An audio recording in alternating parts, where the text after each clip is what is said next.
से भोजन से बनता है, आपके फलों से बनता है, चावल से बनता है, गेहूं से बनता है, दालों से बनता है, रोटी से, बाजरे से, मक्की से, इन से बनता है ना।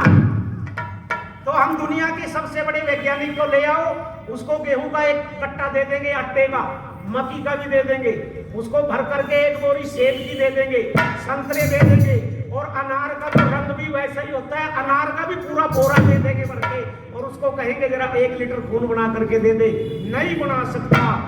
ये रचना परमपिता परमात्मा की है, वही व्यवस्था करता है। आपको पता है मेरी बहनों और भाइयों, परमात्मा ने जब इस शरीर की रचना की, ये बनाया, मां के पेट में बनाया, बनाने वाला कोई तो है। और सुनो, योजनाबद्ध तरीके से बना हुआ है। आपका ये हाथ है ना, यहां से लेकर यहां तक, इसमें परमात्मा ने 17 ज्वाइंट लगाए। यहां से लेकर यहां तक कितने ज्वाइंट है? 17 ज्वाइंट लगाए। और आदमी 100 साल जिए, खान पान ठीक रहे, कभी किसी ज्वाइंट में ग्रीस कराने की जरूरत नहीं पड़ती है आपको, कभी कोई ज्वाइंट रुकता नहीं है। कहां है वो 17 ज्वाइंट परमात्मा ने लगाए? प्रत्येक उंगली के अंदर 3 ज्वाइंट लगाए। ये कब्जे लगे हुए 3 जगह से मुड़ रही है आपकी उंगली, 4 उंगलियों में 3 हो गए, तो 12 ये हो गए। इस देवता जी में 2 ही है सिर्फ, एक ऐसे रहेगी, एक ऐसे। ये अंगूठा जी महाराज, इसमें 2 हैं, तो 12, 4 दिए 12, तो 14 हो गए। और 15वां ये है, 16वां ये है, और 17वां ये यहाँ पर है। 17 ज्वाइंट परमपिता परमात्मा ने लगा दिए। कितने गजब की संरचना उसकी ईश्वर ने बनाई है, और बड़े खास व्यवस्था करती सारे शरीर की। आपसे पूछता हूं, क्यों मेरी बहनों, सांस तो सारे लेते हैं, कौन सी गैस लेते हो? ऑक्सीजन। कौन सी लेते हो? जो जीवनदायिनी गैस है, कौन सी? ऑक्सीजन। सारे ही ऑक्सीजन लेते होंगे, सारे पढ़े लिखे बैठे हैं, सबका उत्तर गलत है। थोड़ी कार्बन डाइऑक्साइड। यहाँ सारी की सारी गैस आपके अंदर जाती है, जरा समझ लीजिए मेरी बात। नाक में परमात्मा ने कोई यंत्र ऐसा नहीं लगाया जो गैस में से गैस छान दे, नाक में है ही नहीं यंत्र।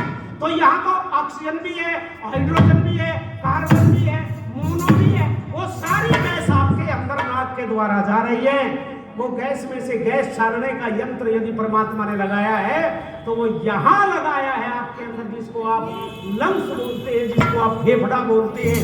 और उसमें भी फेफड़ा कुछ नहीं करता, फेफड़ा खुद कुछ नहीं करता। अच्छा, मैं एक बात और आपसे पूछता हूं मेरी बहन, ये आपके यहाँ आरओ लगा हुआ है, बराबर में टूंटी लगी है, ये 2 टूंटियों का पानी इकट्ठा करके आपको एक गिलास में दे देता हूं। कोई दुनिया की ऐसी ताकत है जो छान के अलग अलग कर दे कि ये इस टूंटी का, ये उस टूंटी? तरल में से तरल, लिक्विड में से लिक्विड अलग करने की ताकत किसी वैज्ञानिक में आज तक नहीं। पर परमपिता परमात्मा ने एक यंत्र इस शरीर के अंदर ऐसा लगा दिया जो तरल में से तरल को अलग करता है। मुझे बताओ, खून तरल है ना, लिक्विड है ना, और यूरिन, पेशाब जिसको हम बोलते हैं, वो भी तरल है। मुझे बताओ, गुर्दा काम क्या करता है? खून में से पेशाब को अलग कर देता है। लिक्विड में से लिक्विड को अलग करने का काम यदि किसी ने दिया, किसी ने किया, वो परमात्मा ने एक यंत्र शरीर के अंदर लगा दिया। तो कभी कभी इस बाहर की दुनिया को देखते देखते अपने अंदर भी देख लेना चाहिए। अंदर हम कम ही देखते हैं, हम ज्यादा बाहर देखते हैं। अच्छा, अंदर देखने का रास्ता आपको बताऊं, आप कभी अपने कान को थोड़ा जबरन बंद करके देखिएगा, अपने दोनों कानों को जबरन बंद करके देखिएगा। जो टीटी पीपी बाहर चल रही है ना, वो अंदर भी चल रही है, ऐसे आवाज आएगी आपको अंदर से। बड़ा सुंदर गीत लिखा है, टिका करे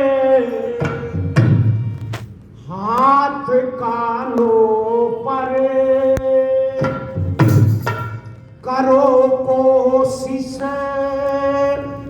दबाने की, क्या होगा? तुम्हें आवाज आएंगे प्रभु के कारखाने में।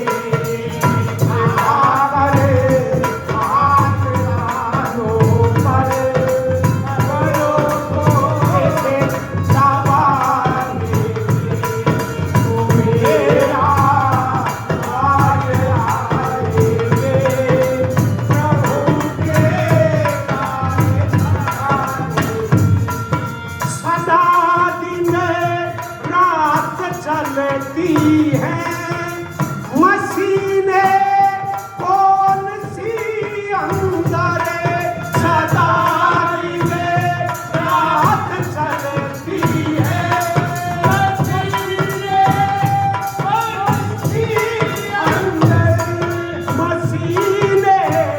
कौन सी अंदर उबलने की रगड़ने की पानी पिसने पिसाने तुम्हें आवाज आएंगे प्रभु के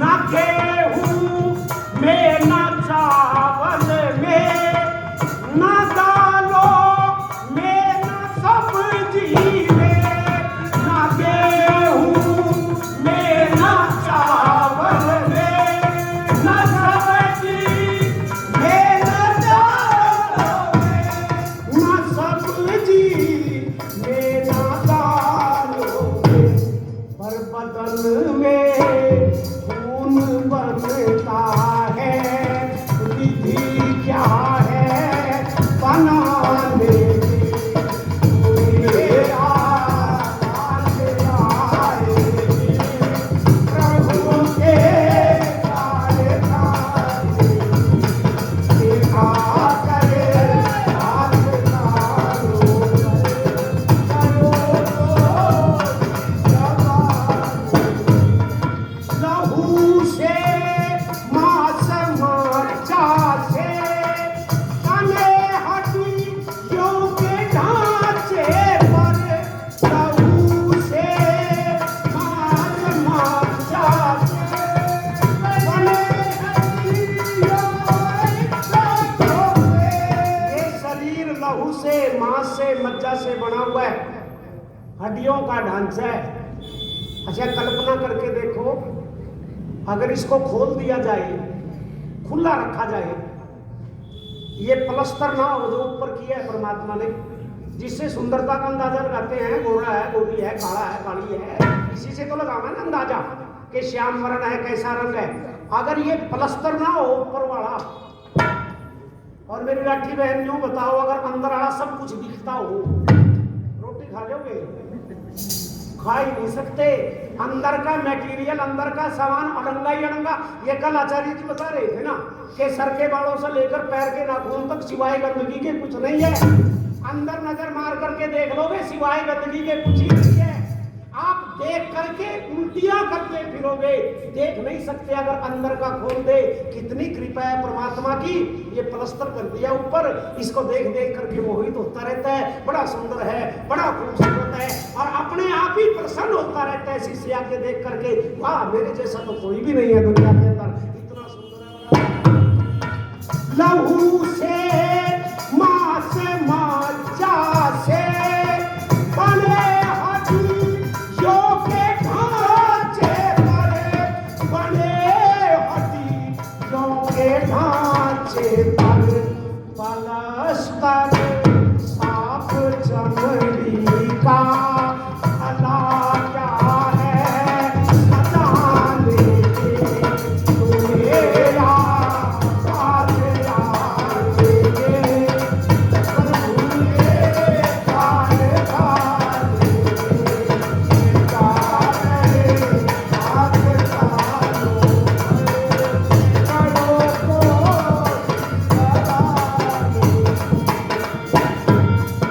शरीर के अंदर तुम देखो नसों का जाल फैला है नसों का जाल फैला है करोड़ों नाड़ियां इसमें करोड़ों नाड़ियां इसमें कहाँ ताकत गिनाने की मेरा बात आएंगे प्रभु के कारखाने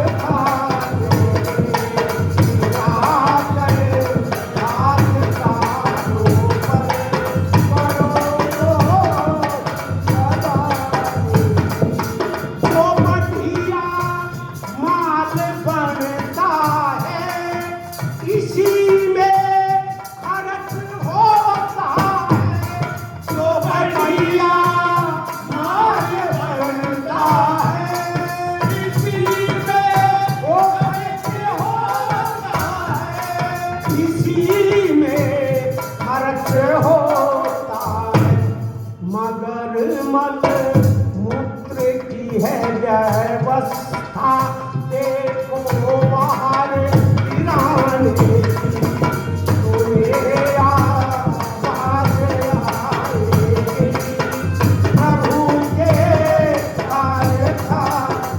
कारखाना चल रहा है, पर ये चलता कैसे? इसको चलाता कौन है? ये किसके सहारे चलता है? चलो आपका इम्तिहान भी है। कल आचार्य जी ने यहां मन से बताया था कि ये जो कारखाना है शरीर रूपी, ये कौन इसको चलाता है? परमात्मा मत के ना, वो तो चलाता ही चलाता है। वो चीज बताओ जिस चीज से, कल आचार्य जी ने यहां मन से बताया है। क्या बताया? हाँ, एक बार तालियां बजाओ मेरे इन दोनों। ये जो है ना, ये बहुत जो है ना शुद्ध आत्मा की, पवित्र आत्माएं उपस्थित है यहाँ पर। याद है, याद तो सबके होगा, लेकिन वो अभी जो है ना ये इसके अंदर बहुत समान है। इसका क्या नाम है? इसको क्या कहते हैं? इसको कहते हैं खोपड़ी। क्या कहते हैं? खोपड़ी। इसके अंदर बहुत सी चीजें खोई पड़ी रहती है, इसलिए इसको कहते हैं खोपड़ी। इस खोपड़ी में अभी मेरी मैंने तलाश रही थी, क्योंकि चिप के अंदर बहुत सी चीजें होती हैं। इस यहाँ भी एक है, चिप है। अंग्रेजों ने उसको चिप कहना शुरू कर दिया। हमारे आचार्य जी कल उसको चित्त कह रहे थे। चित्त, मन, बुद्धि, चित्त और अहंकार, जो चार चीजें बता रहे थे, ये चित्त है। इस चित्त के अंदर बहुत सी चीजें हैं। अच्छा सुनो, एक अच्छा अगर चित्त के अंदर चीज ना हो, मुझे ये बताओ, जिसको कभी आग ने ना जलाया हो उसको डर लगता है कि नहीं? आग से लगता है कि नहीं? जिसको बिजली का करंट कभी नहीं लगा उसको भी करंट से डर लगता है कि नहीं लगता? क्यों लगता है? क्योंकि कभी ना कभी पिछले जन्म में लगा है, कभी ना कभी आग के हवाले हम हुए हैं, इसलिए वो हमारे चित्त में है, संस्कारों के अंदर है। तो मेरी बहनों, मेरी बहन ने बिल्कुल साफ बताया कि ये जो मशीन चलती है, इसको चलाने का काम प्राण करते हैं। और प्राण कितने हैं? कितने हैं? 10 प्राण। प्राण कल ही तो बताए थे, प्राण, अपान, व्यान, उदान, समान, नाग, कुंभ, कृकल, देवदत्त और धनंजय। और 11वां इनका स्वामी है, जिसको जीवात्मा कहते हैं। 33 देवता सुने हैं ना? 33 करोड़ कहते हैं लोग तो, लेकिन 33 ही होते हैं। उन 33 में 11 हैं ये, प्राण, अपान, व्यान, उदान, समान, नाग, कुंभ, कृकल, देवदत्त और धनंजय। और 11वां जीवात्मा। 11 ये हैं। 8 वसु हैं, अग्नि, जल, वायु, पृथ्वी, आकाश, सूर्य, चंद्रमा और नक्षत्र। 8 वसु हैं। 11 और 8 कितने हो गए? 19। 12 आदित्य है। आदित्य कहते हैं महीनों को। वहां वैसे तो आदित्य के अनेक रूप है, वेद के अंदर अनेक अर्थ है, तो आदित्य वहां कहा गया महीनों को। हर महीने भी कौन से महीने? हाँ, मेरी बहन ने बिल्कुल ठीक बता दिया। अपने बच्चों को भी सिखाया करो। ये हमारे वाले तो जनवरी फरवरी के पीछे ही खड़े बेचारे हैं। इनका कसूर भी क्या व्यवहार में है पता है आपको? इनके महीने कितने थे अंग्रेजों के पहले? हमारे वाला ज्ञान होने से पहले अंग्रेजों के महीने हैं 10। 15वीं सदी से पहले अंग्रेज 10 महीने में जीतते थे। 16वीं सदी में आए अंग्रेज भारत के अंदर। यहाँ के ज्ञान को पढ़ करके फिर इन्होंने 12 कर लिए। पहले इनके महीने कितने थे? 10। आप कहोगे वैसे ही बोल रहे हो, वैसे नहीं बोल रहा। 10 ही महीने थे बहनों और भाइयों। सुनो, इनका आखिरी महीना कौन सा होता है? बोलो। दिसंबर। संसार की सबसे प्राचीन लैंग्वेज भाषा कौन सी है? संस्कृत। संस्कृत में दिसंबर दशम से बना है। दशम किसको कहते हैं? 10 को। नवंबर नवम से बना है। नवम किसको कहते हैं? 9 को।